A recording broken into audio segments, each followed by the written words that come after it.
My name is Diego. I'll be repeating what she said. So the main point I think she was trying to make was that selling organs would exploit the poor, but so society hasn't so far hasn't done anything to alleviate their suffering. The selling of an organ may provide the poor with some additional means and prolong their existence. If the sale of organs amounts to exploitation of the poor, it is no more than a continuum of long drawn-out process of their exploitation, which have been watched by society for centuries. The poor have been selling all that they possess for centuries in order to continue their existence. If finally selling their organs is the only way to get the money they need to prolong their existence, how can society stop them from doing so when society itself is unwilling to provide them with the adequate means to survive? So if it's not exploiting the poor, then it's like a dignity thing, I guess they're trying to say. But any act done to save the life of a human being or to liberate him from suffering cannot be construed as contrary to human dignity. The presence of a consideration does not alter the basic content of an act such as an organ sale, which is grounded in the need to save at least two human lives, one from terminal illness, the recipient, the other from hunger, the donor. The concept of human dignity does not demand that people should be forced to die a premature death where an illness can be cured, nor that people who donate organs should die of hunger and their families be left to starve.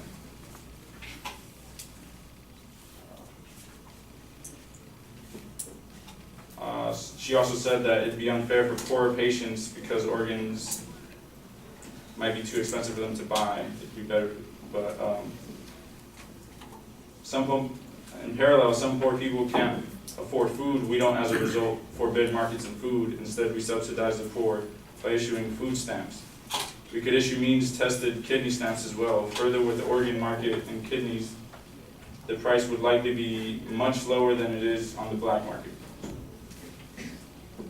Costs could also be controlled by the state through the use of regulatory mechanisms as done in the case of other goods and services. Socioeconomic inequalities are present in all walks of life, not only in organ transplantation. The whole healthcare system is subject to market forces. Many drugs, many pieces of equipment, appliances, procedures, and services are prohibitively costly and are not accessible to those who need it. In 1972, U.S. Congress passed legislation authorizing the end-stage renal disease, which is kidney disease failure, program under Medicare in the United States. So they'll pay for everything that has to do with that. And there's a database from the United States Renal Data System. It takes about $87,945 a year to keep them alive using dialysis. But for the kidney itself, it takes about, well, there was a study done in Britain, and it took about 2,000 to 3,000 pounds to buy the kidney, but the actual transplant took 66,000. So only a portion is the actual kidney, the rest is the actual transplant.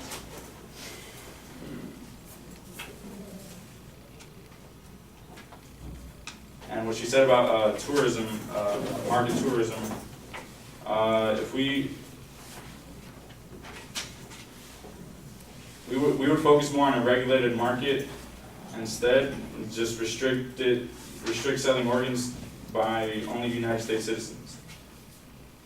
It is not, they are protecting recipients because of the greater risks, infectious disease, and potential vendors abroad.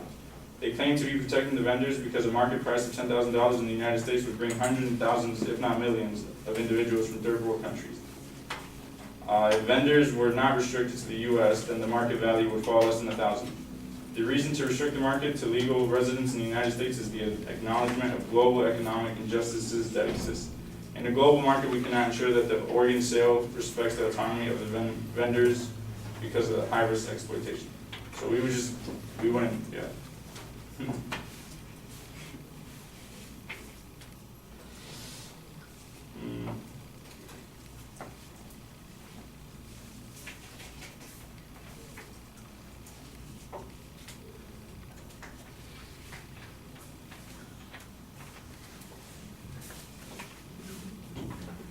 They also said that misinformation is a big cause of why why the poor would probably donate organs right away.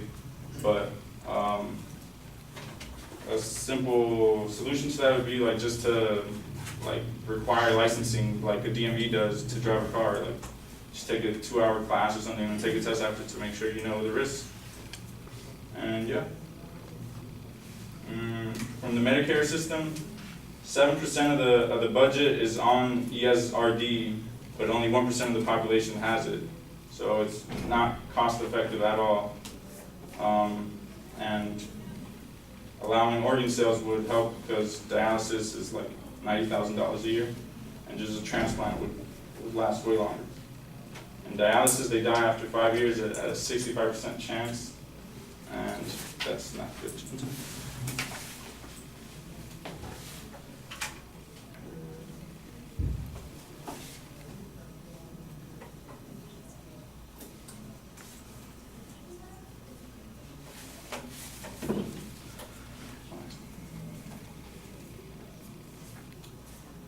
So,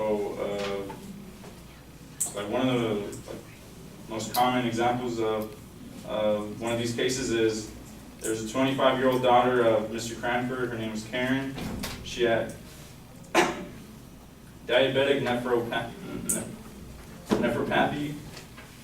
and suffered from end-stage renal disease for 5 years. On renal dialysis, she had frequent bloodstream infections, several of which have been nearly fatal. She is currently hospitalized, recovering from her latest aureus infection. The recurrence rate of such infections is high, and the mortality rate is between 50 and 75%. Karen is the only child. Her parents and other relatives are unsuitable to donate a kidney. She is waiting for an organ from a deceased donor, but her place on the waiting list will likely be among 9,000 patients who die each year. So yeah, that's one of the prime examples of how that happens. And if that was one of your relatives, you wouldn't want that to happen. You would want organ sales to be legal. So yeah, thank you.